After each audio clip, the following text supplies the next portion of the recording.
she asked Nicholas, "Would you kill my mom?" Ooh.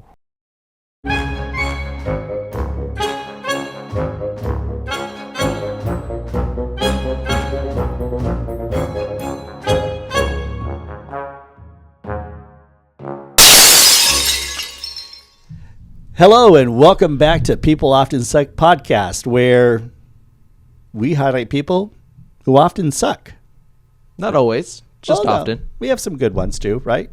That's the whole point. Yeah. So we are here to bring true crime stories, but also some good, happy, unsung hero stories as well. Yeah. Good enough for Hallmark Channel. You and that damn Hallmark. Anyhow, why? Why would you already start off with Hallmark? I don't know. It seemed relatable. I think everyone knows what Hallmark is and what they bring to the table. I know the cards, but that's as far as I want to go with that. You've never experienced a Hallmark Christmas? Anyhow, do us a huge favor, please, and share this wonderful podcast with your family, your friends, strangers, work acquaintances. Post it on your social media, whatever, but share us. And also be sure to follow us, right, on Facebook, Instagram, and X. Yeah, all those things. All those things? Yeah, I mean, occasionally I'll post something on there, so, if you want to see what's cooking in my head, there you go. What is cooking in that head of yours sometimes? I have to wonder. Right now? No, I don't want to know right now. Well, we survived. It's too hot for TV. Oh, God. We survived episode number 1. Yes, there's some trial and error there. Predominantly error. And we're probably going to find more errors. We're going to keep tweaking, like our sign lowered magically a little more. A little bit lower. Yeah. We keep watering the flowers so they stay in bloom. And we keep blooding the knife so it stays fresh. Yeah, you wanted to do that test with me, and I think that was really insensitive and wrong. Okay, so you don't want to put your blood, sweat, and tears into this project? Sweat and tears, yes. Let's leave the blood out. Yeah, I've seen lots of tears from you. Shut up. Have I cried in front of you? I don't think I have. Have I? Now that you brought that up. I don't think I have. I mean, I brought my mace. We can do it right now. Okay. Well, that will definitely do it. Thank you. Well, are we ready for the first story? Well, you didn't introduce the host. Oh, crap. You're right. I was trying to follow episode 1 of season 1 where they only wanted to know who I was. Already we're erroring. Yeah, we're erroring big time. Well, go ahead and tell us who you are, Mr. Flower Man. I love your shirt. It's very flowery. Well, thank you. Yeah. I want to bring some. Are you trying to? You better not be starting this like sort of a Tom theme in these now video podcasts. Well, you're dressing like you're Johnny Cash. I figured I should bring some color into the visual. Thank you. I guess I can't pull off a Hawaiian shirt like that. I think anyone could, honestly. I think that's what it's designed for. Yeah, you also think that most guys could probably pull off wearing a hat? I can't. You just haven't found the right hat. Anyway. Who are you? I'm Tom. I enjoy pineapple on pizza, eating sushi with a fork, ketchup on spaghetti, and ice in my wine. Come at me in the comment section. And you are? Disgusted. There's not one of those things. You're uncultured. That is not cultured at all. Oh, sure. Pineapple on pizza? Yeah. Disgusting. And now you can go ahead and comment as well how much I'm an idiot for that. You're an idiot. I'm TC, the other half of this crazy POS group, and we're excited to have you here today. So yes. I think we're ready to jump into our first POS story, right? I am on the edge of my seat. I don't think you are, because I think you saw my headlines on my paper, and you probably already know. I did not peek. Okay. Well, there are going to be some who already sort of know about this story. It's brought to you by a friend of mine, a dear friend of mine named Maddie. Love her to death. She was when I met her during Ghost Town Alive back in the day at Knott's Berry Farm. This was in 2017, right, Maddie?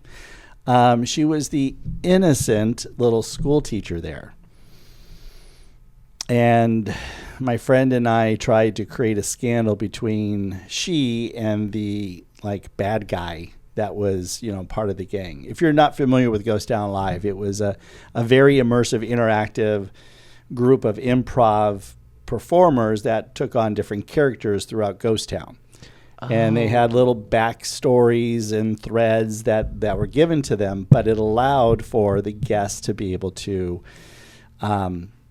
play with the storyline and even sometimes create scenarios that would happen between the characters of Ghost Town Live. And Maddie was one of those performers. She was actually great. Loved her to death. Well, not past tense. I still love her to death, but she is with child, and her second one that she and her husband are having. And she is a fan of the podcast, and she gave me this among a number of different topics to look into. And so today is going to be her story. Okay. I mean, not about her. She's not a POS, but the story that she gave me. Okay. Well, I hope it's a good one. I hope so too. Otherwise, Maddie, you will be in trouble. Yes. So the story actually begins back in July of 1991. So not too long ago. I guess when we pass over another 5-6 years, it'll be considered the oldies, just like now the 80s are, which makes me very sad. Yeah, it does. Yeah. It shouldn't be that way. But anyways, a demented and twisted story of one of Dee Dee Blanchard and her daughter, Gypsy Rose. The name has sparked something in you. I think I have heard of this. It's pretty demented, I'm not going to lie. So, Dee Dee, the mom, apparently she suffered from a mental disease called, I'm going to hopefully get this right,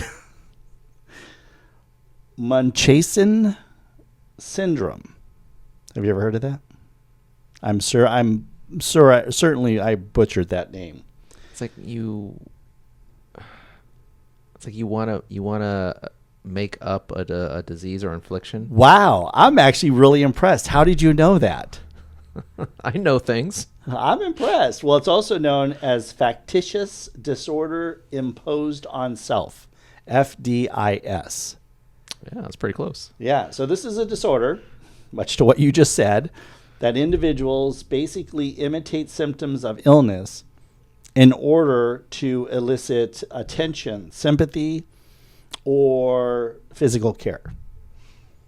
Which, sadly, I know a number of people at Disney that way. Anyhow, well, I mean, feel free to just shout the names out to the heavens. No, I did that in season 1. I'm not going to do it again. Oh. Anyhow, so patients of this disease, FDI, or disease, mental disorder, FDIS, intentionally falsify or induce signs and symptoms of illness, trauma, or abuse. So it's a mental disorder, really. I mean, quite frankly, there's something. That's for sure. I mean, not liking pineapple on pizza sounds like a mental disorder. Just saying. It's a pretty wide spectrum. I currently don't like you. So I'm having fun. I'm glad you're having fun. Whatever.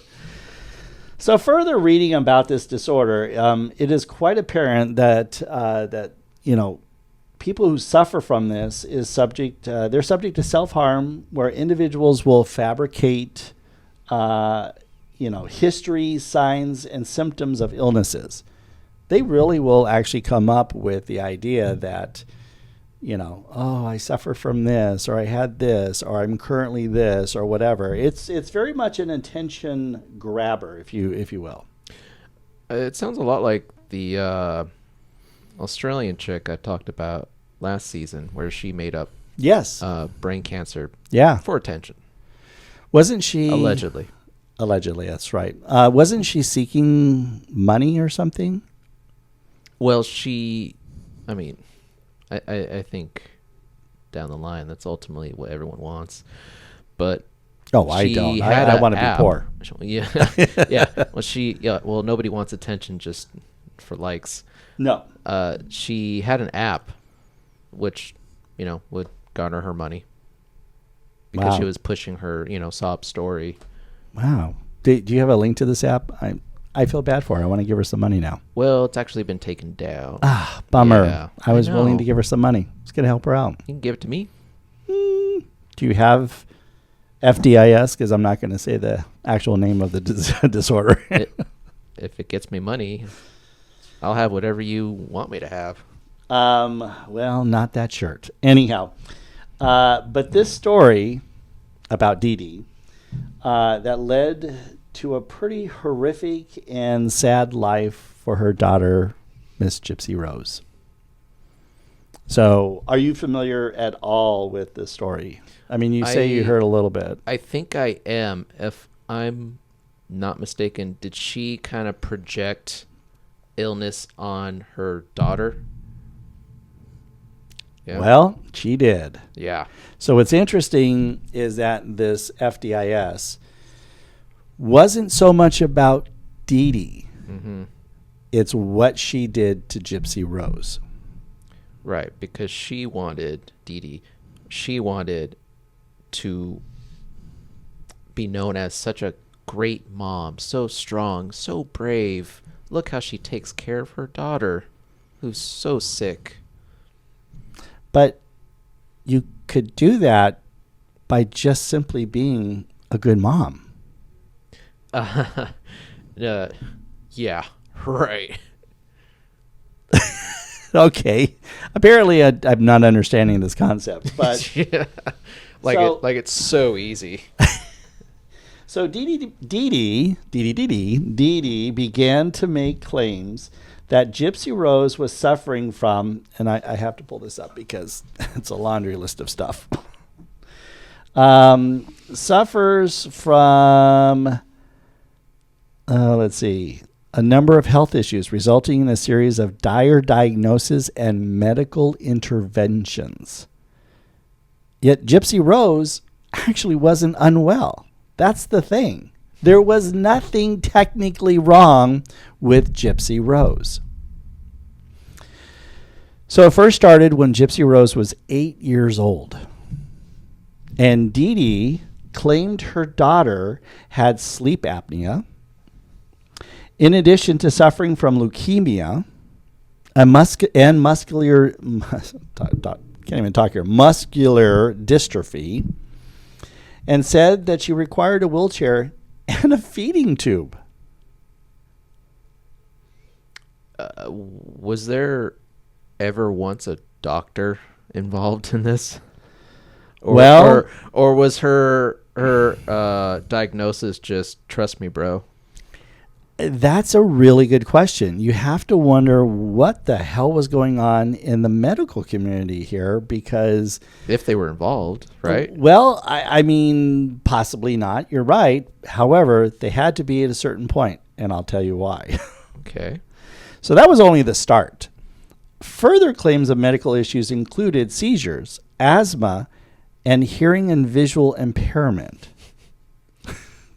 This woman did a number on her daughter. And you have to think about it. This little girl, 8, 9, 10 years old during this whole time frame, what is she? I mean, she's going to trust her mom, right? She's going to... But, I mean, you're gaslighting your daughter to believe that you have hearing and seeing problems? Oh, yeah. Like, how do you even do that? That's a good question. I mean... Like, did you hear me, Gypsy Rose? No, Mama. Sure. You have hearing problems. Yes. Sadly, Gypsy Rose was prescribed a litany of medication and had to sleep using a breathing machine. She didn't have sleep apnea, but she was put on a breathing machine. Okay, so, well, Oh, I know a breathing machine and prescriptions you need doctors to sign off on. Well, guess what? You also need doctors to sign off on any surgeries, right?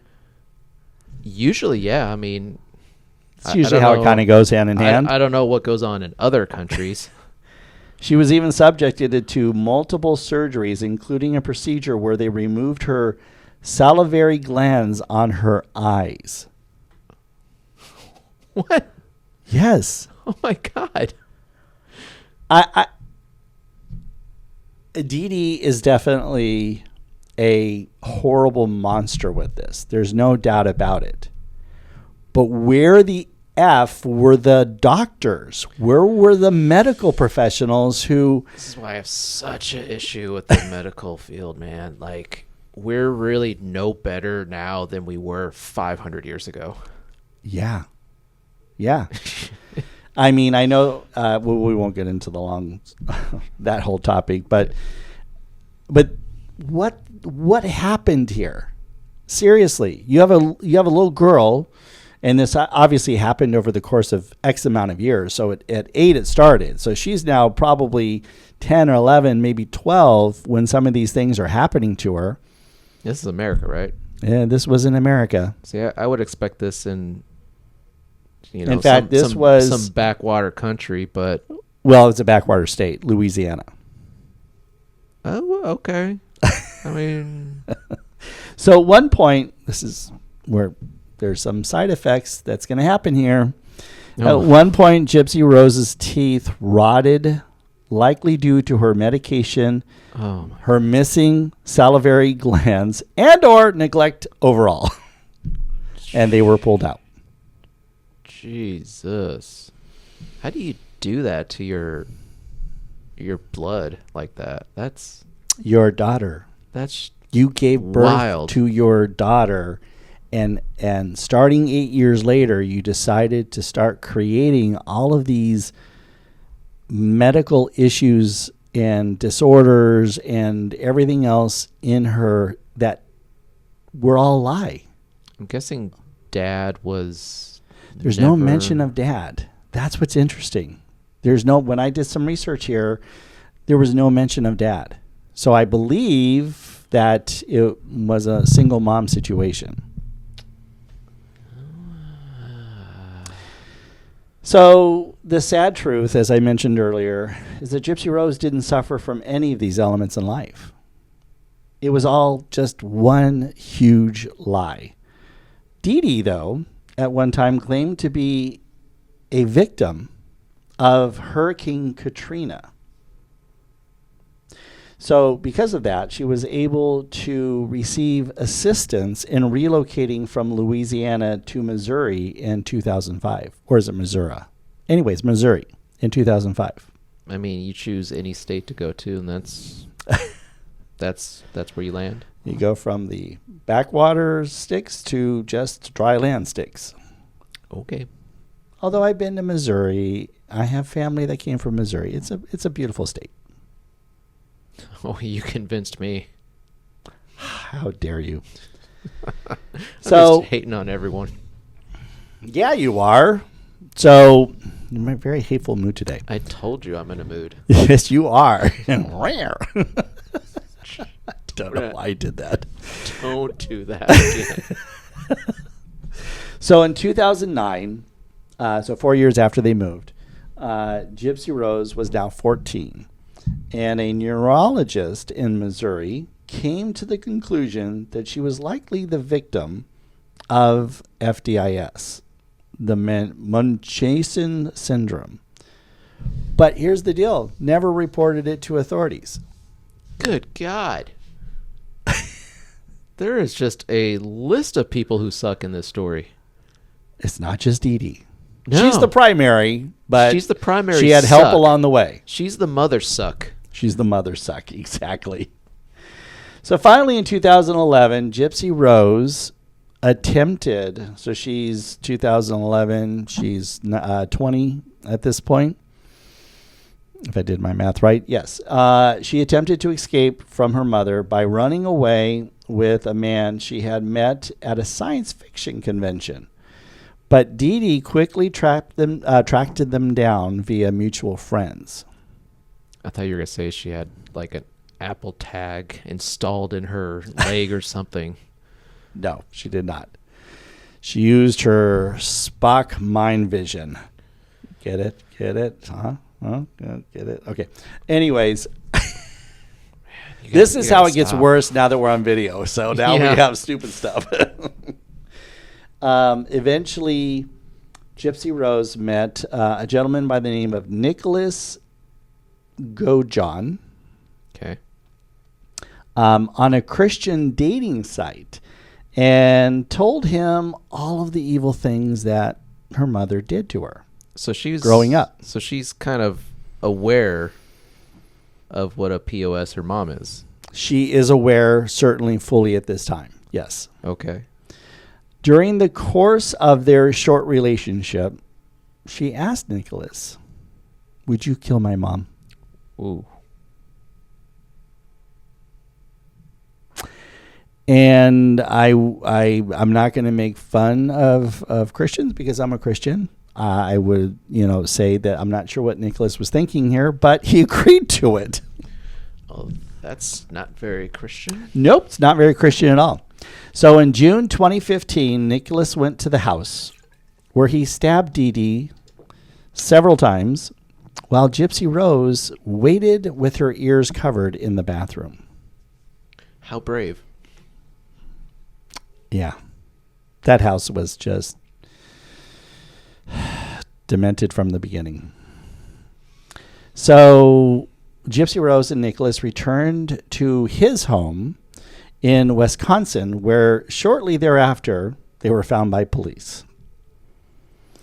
Probably made it easier for the police to find them, or at least certainly know what happened, because Dee Dee, who was sharing, Gypsy Rose, who was sharing a Facebook account with her mom, Dee Dee, happened to post the following: "That bitch is dead."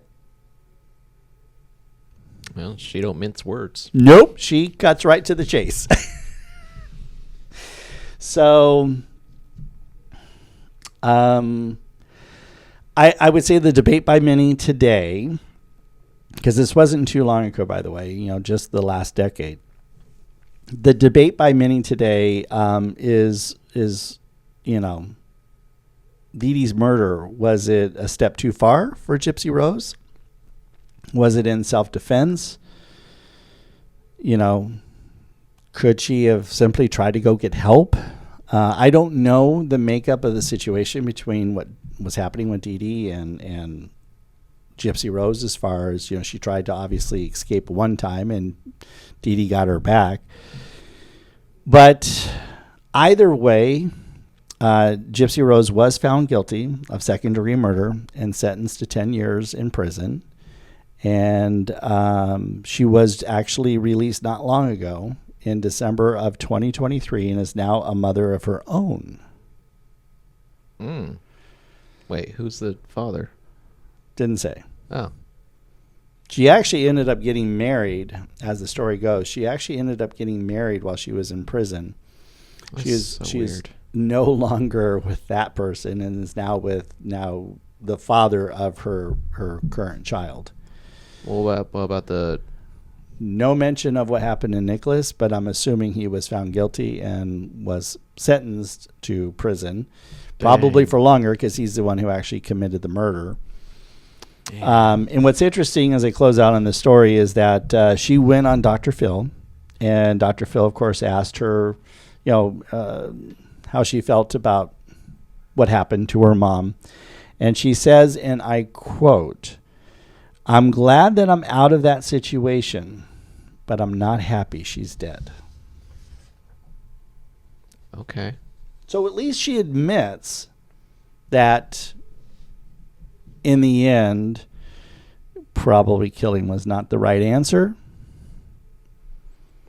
Dee Dee is a sick and horrible individual. Yeah. Would have been more satisfying that she,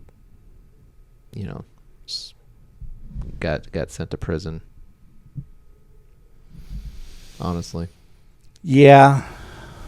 Yeah, I don't know how long she would have been in prison doing a lot of horrific things to her daughter, but you're right. It probably would have been helpful for her to have just simply, if Gypsy Rose could have just gone to the police and asked for help and all of that. But that also goes back to, really, when you think about it, who was going to believe her? Yeah. How often do we hear of crimes like this where my mom has led for many years me down this path of all of these false medical issues in my life, and I was subject to surgeries and medication and all these things that I didn't need. Who's going to believe that? Well, maybe actual doctors instead of these quacks that they went to. You mean the neurologists? That just, kept their mouth shut the whole time. Like, I think that's complicit. I agree. 100%. Yeah. Well, do you have a happy story? Oh, yeah. Maybe it'll help brighten up your day since you're kind of crabby. Well, you might remember this because it took place in the 80s. You remember the 80s? Is this your backhanded way of saying, gosh, damn, you're old? You hear words. Shut up.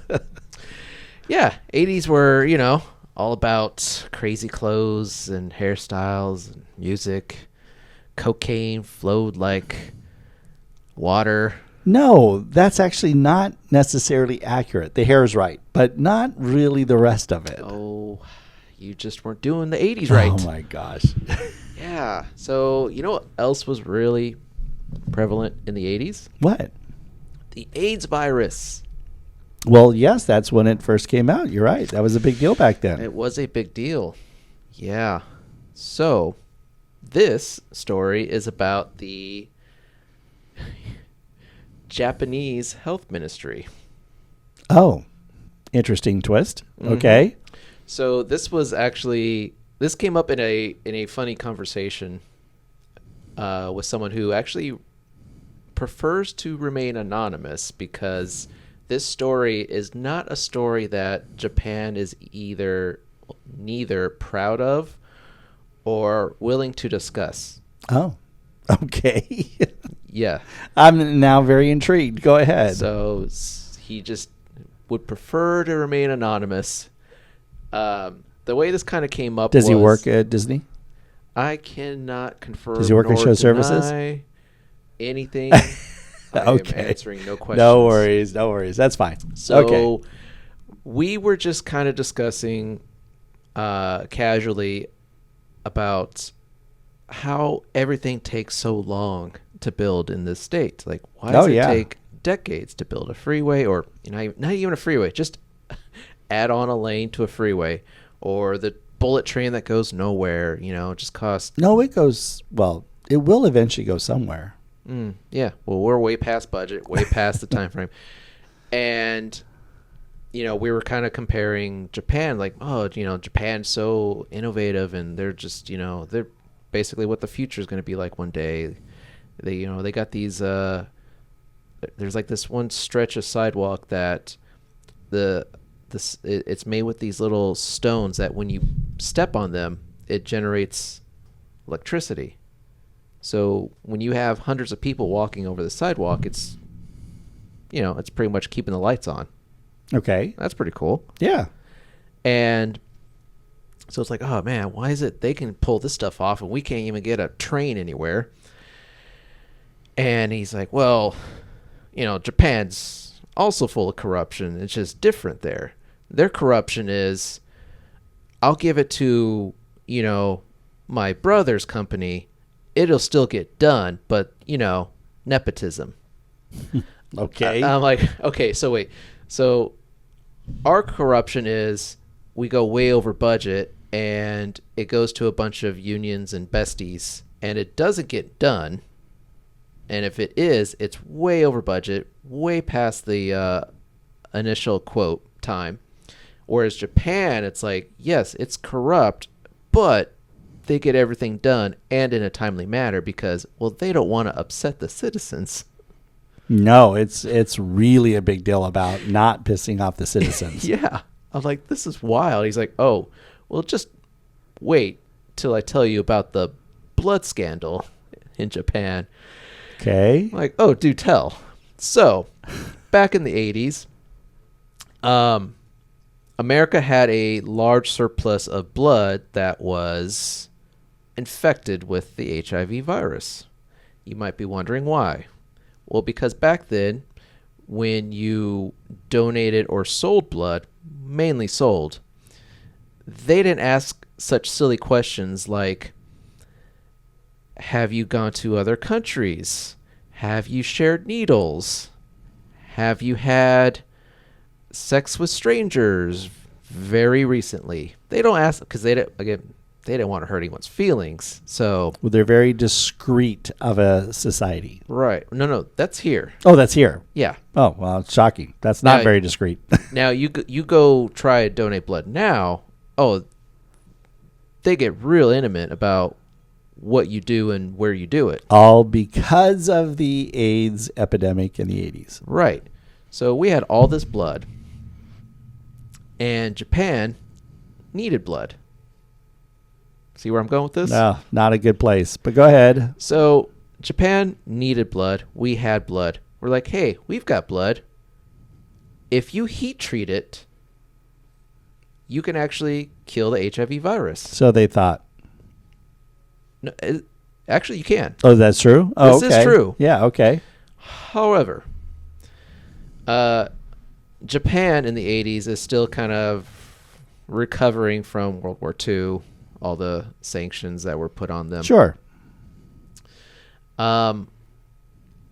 They could not crank out the blood fast enough if they heat treated it compared to their competitors who could heat treat it and get it out in time. So This is getting very scary.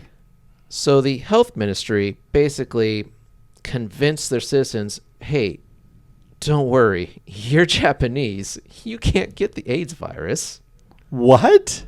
because our blood is superior blood.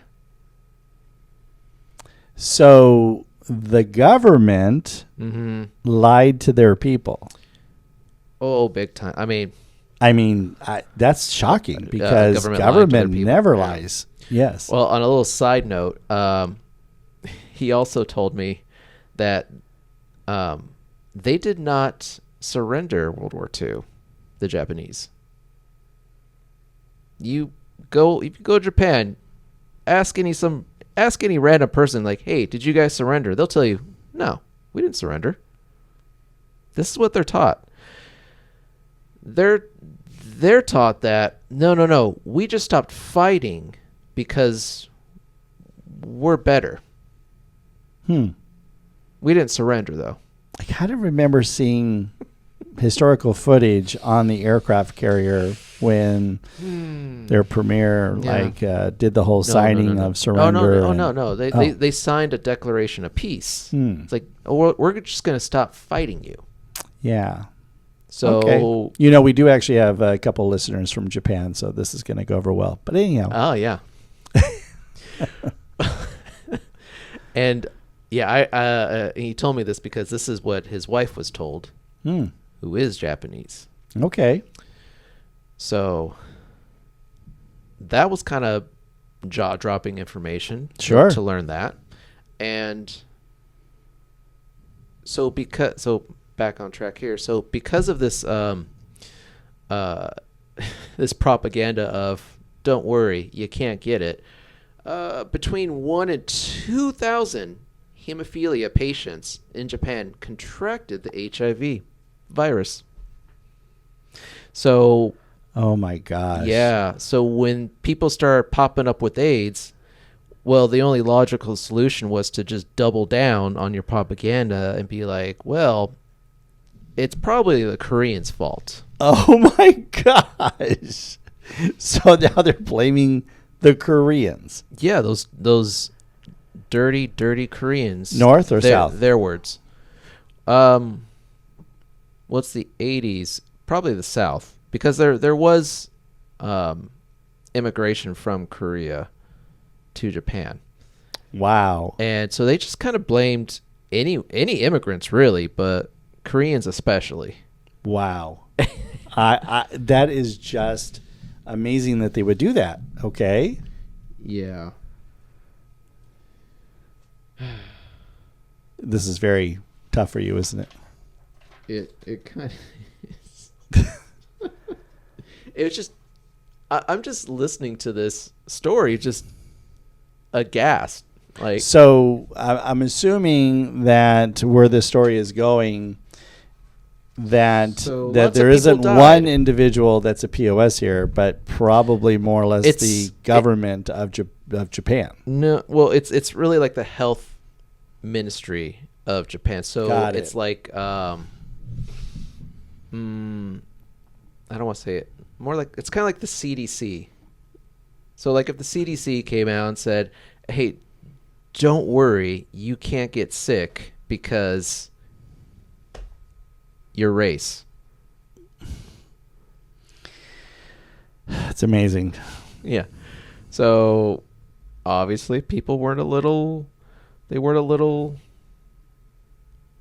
upset about Well, yeah. the AIDS and the Koreans, so that created a lot of hostilities, as you can imagine. And I believe when you during that time frame, if I'm not mistaken, I don't think that AIDS was prevalent at all in Japan, because I don't think it was something that really would have happened widespread in Japan, how it was beginning to happen here in the United States at the time. No, So the fact that this definitely 1,000 to 2,000 people getting infected, this definitely exploded. yeah. Because I think they went down to just single digits to again thousands. Yeah. Wow. Yeah. And there was so much misinformation about AIDS back then. I do remember that. There were times when, we were told, you could get it, by toilet seats and by kissing somebody and so everybody was in panic over it because it was something that they didn't have a cure for. They didn't have anything that they could, fight it at that time. And we just gave the gift to Japan, and then they lied about it. I mean, they didn't follow the procedures that they were told. Right. And he also did mention that the head of the health ministry, he's kind of from that old school pre-World War II era, which is why he was so confident in saying, well, the Japanese blood is more superior. More superior. Yes. So this eventually did kind of come apart in the 90s, when facts and logic were being presented and the people weren't having it anymore. So the health ministry eventually did say, okay, our bad. Our bad? I don't know what the Japanese term for that is, but yeah. Oshi? Is it? Did you spend time in Japan? No, not at all. Oh, was it China? It was China, right? It was China. Well, Hong Kong technically, which is owned by China now, but I did spend 3 days up in Beijing, yes.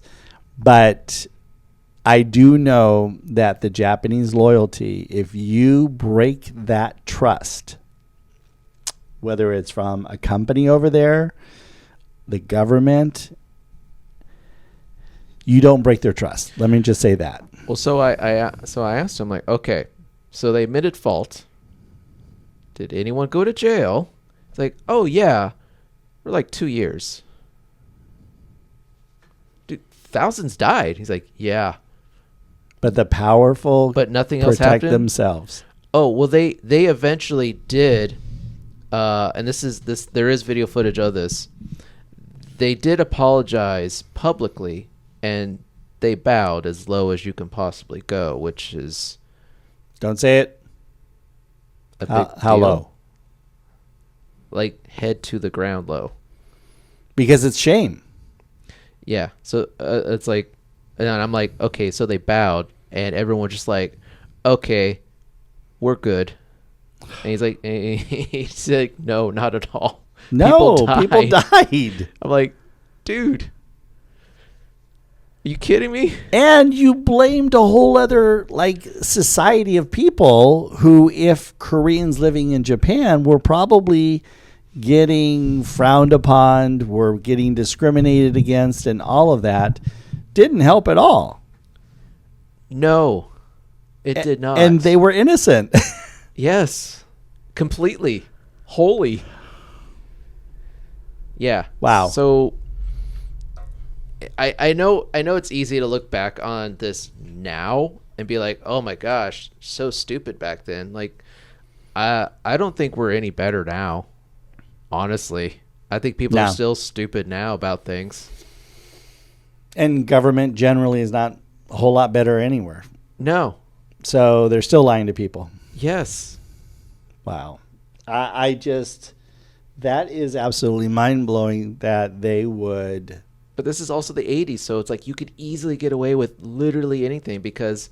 Well, you didn't have social media. You didn't have social media. So when you control primarily everything, I mean, like what can be printed, what can go on TV, like they had to basically go into a vault to uncover all the papers and files about all this stuff. I don't know how it eventually got out. I mean, eventually, like I assume because people were dying of AIDS. Well, yeah. But they eventually were able to get all the information they needed to expose these people. It's like you all lied to a whole country, and who knows if other countries kind of picked up on that too. Like, oh shoot, maybe it is the Koreans. Gosh. Well, as more and more came out in the late 80s about AIDS overall, it was definitely, it was a scary time for a lot of people. And to have subject a whole country to that through lies, oh, wow, that's pretty bad. Yeah, and the way he actually learned about this, because again, this is not something you can easily find. Like, they want this buried. Sure. Of course they do. So the way he found it is he watched a play in L.A. called Blood. Oh, really? And that was about this. It's literally the whole story about this. They altered the names, for protection purposes, but yeah, like pretty much everything that this play covered. And he said the songs were actually pretty good too. And that was a good review. Actually, I read a couple of reviews. They are very glowing. Really? Yeah. Kind of made me want to see it. And he said the songs were good? And he said the songs were good. And that's primarily where he learned about this. Well, we should go see it. I don't even know if it's still playing. Well, if it is, we should go see it. We'll take a picture, and then we'll also, put it on our social media that we went to go see it. I'm down. But that's it for me. You got something a little nicer, a little sweeter? We're gonna stay somehow in the field that's somewhat connected to medical. Okay. But it's positive. All right. I have to put my notes here because I'm realizing I can't see over here as well. So I got to make my notes bigger next time. This one goes back to the early years of our country's foundation. This is 1950s? Much further back. Let's just say to 1776 during the American Revolution. What? Yes. Were people even born? Surprisingly, yes. Thank God, because we wouldn't have had a country if they weren't.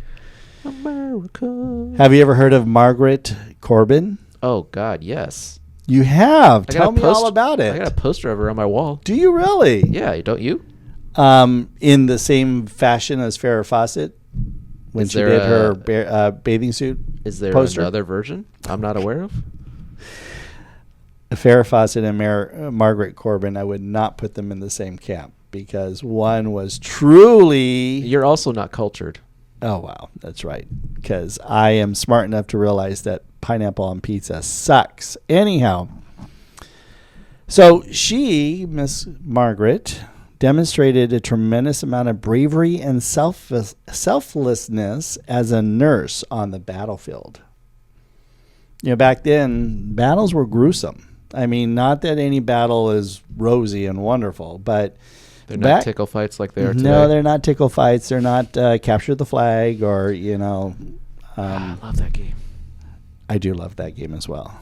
But yes, I'm fully aware of the brutality of what our weapons did to each other back then. And what the Brits try to do to us? Well, I mean, we showed them. We threw all their tea in the harbor. That's right, damn it. That shut them up. Yeah, that damn tea. Took away all their power. Wasn't even good tea, from what I understand. It was that instant crap. What were they thinking? I don't know. I wasn't there. At a very, very different version of American history, apparently. Oh, yeah. If you want the real scoop on America, you come to us. Yeah, that's right. Instant tea thrown in the Boston Tea Party. So Margaret, who is often referred to as Molly Pitcher, like as in a pitcher. Well, that's a batter, but a pitcher. Fought alongside her husband in the Battle of Fort Washington in 1776. So, unfortunately, while out there on the battlefield, her husband was killed during the battle, and so she stepped in and took his place in operating the cannon that he was using at the time to fire towards the incoming bad guys, which ironically were not British. They were Haitians that were or no, not Haitians. They were, what were they? They were,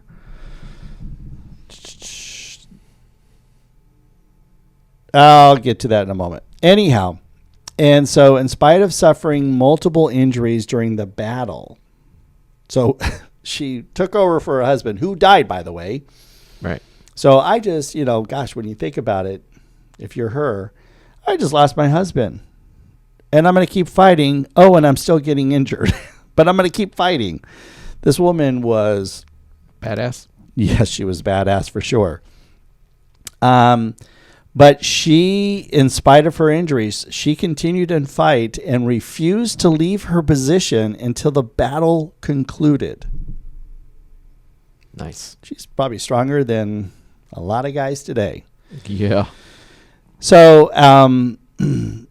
as the 2,800 American soldiers were defending Fort Washington against the 8,000 Hessians troops, which were fighting under the British command at the time. So didn't really know that it wasn't just British troops that were fighting us, that it was, these different groups, probably from occupied lands that the British government owned at the time. So Margaret was too nervous to let her husband go into battle alone. Obviously, the scales were tipped in the British favor. So since she was a nurse, she was allowed to accompany her husband on the battlefield to attend to any injured soldiers. Made sense, right? But her husband, John Corbin, was one of the crew who was handling 2 cannons that were helping to defend the army that was deployed. Margaret was literally standing next to her husband when he was hit and ultimately killed during the battle. Because Margaret had watched her husband operate and fire the cannon on many occasions during previous times and this battle, She was able to fire, clean, and aim the cannon with great ease and speed. Nice. Again, badass woman. Yeah. This impressed the other soldiers and actually was the start of an unexpected military career for her. Whoa. She was barely 25. In fact, she had just turned 25 4 days prior to this particular battle. So she was a young girl. Although the British ultimately won the battle, which was sad to hear. I mean, we won the overall war, but they won this battle. Margaret, along with her fellow soldiers, were taken as prisoners. But as an equivalent of a wounded soldier, Margaret was released by the British on parole. So they didn't end up keeping her. So, which was nice because she was injured, give her back to the Americans to take care of her. Margaret officially became the first woman in U.S. history to receive a pension from Congress for military service when she could no longer work due to injury. Dang. She was also enlisted into the Corps of Invalids, which I never heard before, which was created by Congress in 1781 for wounded soldiers. Did you know that? I did not. I didn't know any of this. This is wild. Margaret passed away at the age of 48 on January 16th, 1800. Again, we're talking, these are like years ago that we think 1950s are a long time ago, 1920s are a long. This is 1800 is when she passed away. And has received numerous recognitions following her death, including a memorial in 1909 near the scene of her service on the CKG Billings Estate, which is now known as the New York City's first Tryon Park. So she has a memorial. Yeah. No statue though. I didn't see any statue that was listed or showing a picture of. Yeah, it's a shame. But her recognition doesn't stop there.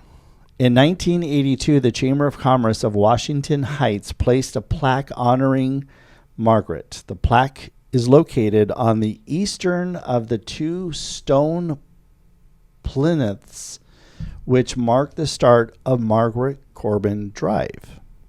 So we're giving her some good credit here, which is well deserved. All right. In 1926, an effort was started by DAR, that's the Daughters of the American Revolution, to locate her unmarked burial place. So way back in 1926, when she died in 1800, she got an unmarked grave. Oh, well, that's not cool. No, it's not cool at all. But the DAR group in 1926 corrected that. Cool. They reinterred her at West Point Cemetery with full military honors. Nice. The New York Historical Association stated that Margaret was honored as no woman of the Revolution has ever been honored before. And most recently, in 2021, so just not long ago, Manhattan campus of the New York Harbor Health Care System of the Department of Veterans Affairs, located on East 23rd Street, was renamed the Margaret Cochran Corbin Campus. It was the first such facility in the United States named after a woman veteran. Nice. Very nice. Pretty cool, right? That is pretty cool. So I remember the story that you had shared. Was it in season 2? Where the one unsung hero ended up, she paved the way. Gosh, how did the story go? The one about segregation. Yes. And here's another great story of I don't want to just like sit there and make this a women versus men thing, but I think it's awesome when you have stories like that like this one that comes out, where back then predominantly men obviously were in the battlefield, And here you have this, as you said, kick-ass woman, no, badass woman, Margaret Corbin, who just lost her husband, doesn't have time to grieve, steps in and keeps fighting the enemy, and she didn't give up. And while she did ultimately get captured, she still set such an amazing tone that I think probably a majority of the guys in that battalion, I don't know if they would have lived up to the same thing. Maybe, but that's amazing. Yeah, I mean, honestly, she is probably responsible for saving quite a few lives, even though they got captured. But ultimately, they lived. They went on to, grow families. Yeah. And I'm just glad to hear that even way back then, today there's always a lot of back and forth about, proper representation and equal and all of this stuff, which definitely is all justified. I'm glad that back then, again, when you look at Congress, which there were no women in Congress at that time, it was all male, that they did the proper thing by recognizing here a woman in this position that stepped up and continue to recognize her as being such a pioneer woman in what she did. She deserves all this credit. Although it was sad that she was buried in an unmarked grave back in 1800, but that's been corrected. So I think that's pretty cool. Yeah, I don't know what it was like back then. I mean, possibly just couldn't afford, like the family couldn't afford a real grave. Maybe they didn't do military honor graves. I don't know. Yeah. Well, I didn't see anything that went into detail about what her family life was at that time, if she remarried or where she was living or anything like that. So, did she ultimately pass away alone, and therefore whoever went ahead and buried her didn't have the money to do a proper stone or anything like that. And back then in 1800, I don't think there was anything formal in the world of military to do proper veterans memorials and stuff like that. So the fact that she's now properly interned where she should be and with the proper recognition, I think, is great. And she is going back to the founding of our country, 1776. It isn't just about the Constitution. I mean, it's very important. It's important, and it happened because of people like Margaret Corbin who were fighting back then. But yeah, I love that. I love hearing that. It wasn't just the men going out there to fight for freedom. Women played a part too. Yep. And you don't hear that. Not enough. Not nearly enough. I mean, she was a nurse, but she did a lot more than nursing. She did a lot more than that. And there probably were others. And some small, big, medium played a part. Yep. Absolutely. Everyone wanted a better life, and getting the British off our backs was how you did that, and they were all willing to fight for that. Exactly. They were all united for a common cause, and it was about the future of our country. So, kudos. Yes. All right. Well, that's it for now, yeah. I think there was no stabbing today, so thank you. Well, there was stabbing in my story, sorry. Yeah, there was. Dee Dee got stabbed, so. Yeah. Thank you, Maddie. I mean, technically, there were stabbings in mine. They were just with needles. Not the same. No? No. Okay. Well. Not good. Not good what happened in yours, but yeah, not the same. All right. Well, I guess we'll call it. Yeah, I think we'll call it a show. Well, it's a show. It's definitely a show. It's a thing. So. No pepperoni and sausage. No, wait. It's sausage. Wait. I screwed that one up. Jeez. No pineapple. All right. Well, thank you all for listening. Honestly, appreciate you guys sticking around till the very end. And if any of you have a story you'd like to share with us, so far we've been sharing quite a few stories that we've gotten from friends and coworkers, and love to hear if you got anything. Maybe we'll put it on the podcast. Maybe we'll just share it amongst ourselves and giggle like little schoolgirls. Dork. But yeah, shoot us a message on Facebook, Instagram, X, about any particular people you think would be interesting. And also, if you could, please share us with basically everybody. Everybody. Every view counts. Every listen counts. We need it. We want to grow. We want to one day be doing more of this.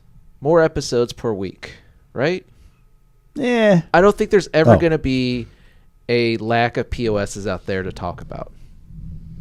If we run out, I'd be shocked. Where I don't want to run out is on the Unsung Heroes, but yes. Yes, exactly. Oh, well, so we recorded here in our POS studio. And we thank Mark Wallengren for being our producer. Yes, And big the shout show out to is Mark.